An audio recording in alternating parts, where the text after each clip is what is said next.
नमस्कार दोस्तों, आप सभी का हमारे YouTube channel help desk Chhattisgarh में एक बार फिर से स्वागत है।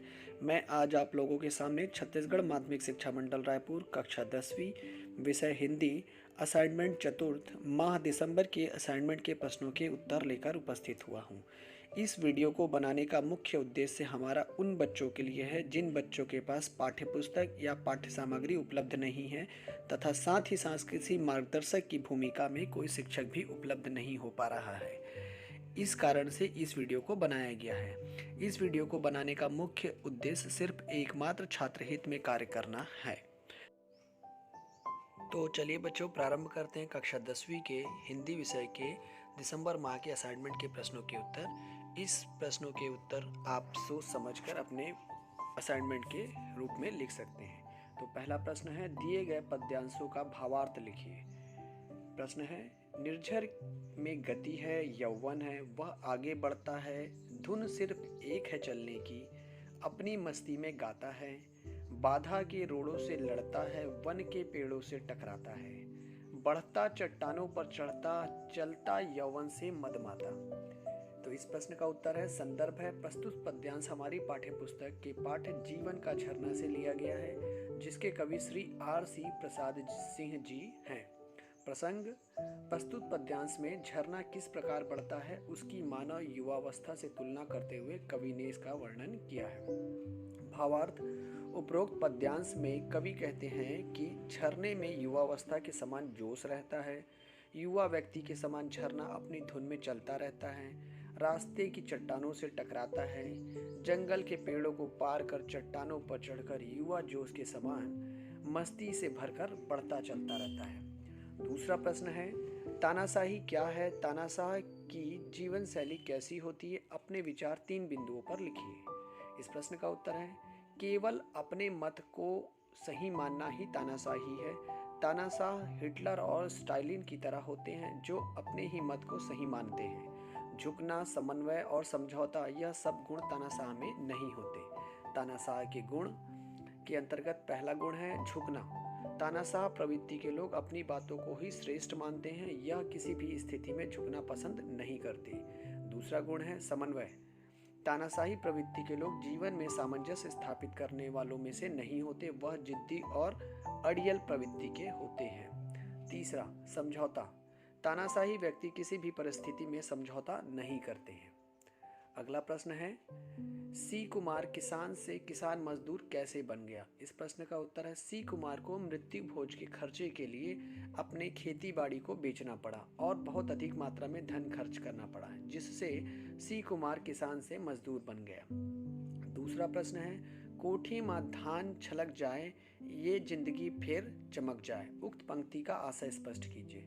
तो इस प्रश्न का उत्तर है, उपरोक्त पंक्ति के माध्यम से कवि का आशय यह है कि देश धन धान्य से पूर्ण हो और जिंदगी में आनंद आ जाए, अर्थात संपूर्ण देश में किसी भी तरह की कोई कमी ना हो, सभी लोग आनंदमय जीवन व्यतीत करें। अगला प्रश्न है, दिए गए किसी एक विषय पर लगभग 200 से 300 शब्दों में निबंध लिखिए। तो निबंध के अंतर्गत हमने स्वच्छता अभियान में छात्रों की भूमिका, जो कि वर्तमान परिप्रेक्ष्य में बहुत ही महत्वपूर्ण है, इस विषय पर हम निबंध लिखेंगे। तो चलिए बच्चों, प्रारंभ करते हैं।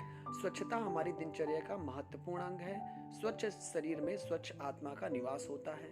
स्वच्छता का संबंध स्वस्थ रहने से भी है। स्वच्छ भारत अभियान, स्वस्थ भारत से भी हम स्वस्थ स्वयं का विकास कर सकते हैं। स्वच्छता सिर्फ शरीर की ही नहीं, घर की ही नहीं, वरन आसपास के परिवेश की भी होती है। अक्सर हम अपना घर तो साफ रखते हैं, लेकिन परिवेश की गंदगी में सरकार का दोषारोपण करते हैं, जबकि वह गंदगी जो हमारे द्वारा ही फैलाई जाती है। अतः स्वच्छता अभियान के जरिए साफ सुथरा माहौल बनाना ही इस अभियान का मूल मंत्र है। स्वच्छता अभियान भारत सरकार द्वारा बृहद पैमाने पर चलाया जा रहा है। दूरदर्शन, आकाशवाणी, साहित्य द्वारा इसका प्रचार प्रसार किया जा रहा है। प्रधानमंत्री माननीय श्री नरेंद्र मोदी जी स्वयं इस अभियान के प्रमुख भूमिका का निर्वहन कर रहे हैं। उनके नेतृत्व में मंत्री, सांसद, नेता, अभिनेता तथा अधिकारीगण जन समूह के सहयोग के साथ इस अभियान को सफल बनाने का कार्य कर रहे हैं। इस अभियान के फलस्वरूप नगर, गांव, मोहल्ला स्वच्छ दिखाई पड़ रहे हैं। निश्चय ही इस स्वच्छता से जीवाणु, कीटाणु तथा विषाणु कम हुए हैं तथा रोग मुक्त वातावरण निर्मित हुआ है। आसपास का परिवेश स्वच्छ तथा सुंदर नजर आ रहा है। शासन का अमला सफाई हेतु तत्पर है। जनता पर भी बहुत अच्छा प्रभाव दिख रहा है। आज कचरा फेंकने से पहले हम लोग इधर उधर नज़र दौड़ा लेते हैं कि कचरा पेटी कहाँ है, फिर कचरा उसी कचरा पेटी में ही डालते हैं। छात्रों की इस अभियान में बहुत ही महत्वपूर्ण भूमिका है। एकजुट होकर सप्ताह में एक दिन में 2 घंटे भी मिलकर हम सफाई अभियान में जुट जाएं तो यह धरती भी स्वर्ग के समान सुंदर हो जाएगी। युवा लोग और होश से युक्त होते हैं। युवा लोग जोश और होश से युक्त होते हैं। वे चाहे तो बहुत बड़ी बड़ी कठिनाइयों को भी हल कर सकते हैं। छात्र आसपास के लोगों को स्वच्छता अभियान के महत्व के बारे में समझा सकते हैं। वे कचरा पेटी में कचरा डालने की आदत डालें। वैज्ञानिक सोच रखने वाले युवा कचरे का पुनर्चक्रण विधि द्वारा उपयोगी स्वरूप निर्मित कर सकते हैं। कचरे से विद्युत निर्माण भी हो सकता है। छात्राएं महिलाओं को विभिन्न तरह के कचरों का ढेर विभिन्न स्थानों पर रखने के लिए समझा सकती हैं। सब्जियों तथा खाद्यों पदार्थ का ढेर एक तरफ रखने से उसे जानवर खा सकते हैं। धूल आदि का ढेर किसी गड्ढे में डालने की व्यवस्था की जाए। पॉलीथीन का पुनर्चक्रण हेतु भेजा जा सकता है। छात्र मोहल्लों में घूम घूम कर नदी नालों की सफाई का बीड़ा उठा सकते हैं। जनता के सहयोग से नदी नालों की सफाई होने से जल प्रदूषण कम होगा।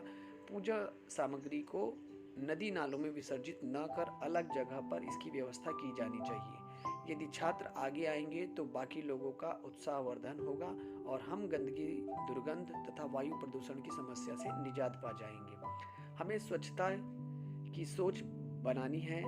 कहते हैं घर आंगन लीपा हो तो देवता भी उस घर में प्रवेश करते हैं। तन साफ तो मन साफ, ऐसा ही नारों को मंत्र के रूप में अपनाकर हम देशों को एक स्वच्छ और स्वस्थ राष्ट्र बनाने का संकल्प कर सकते हैं।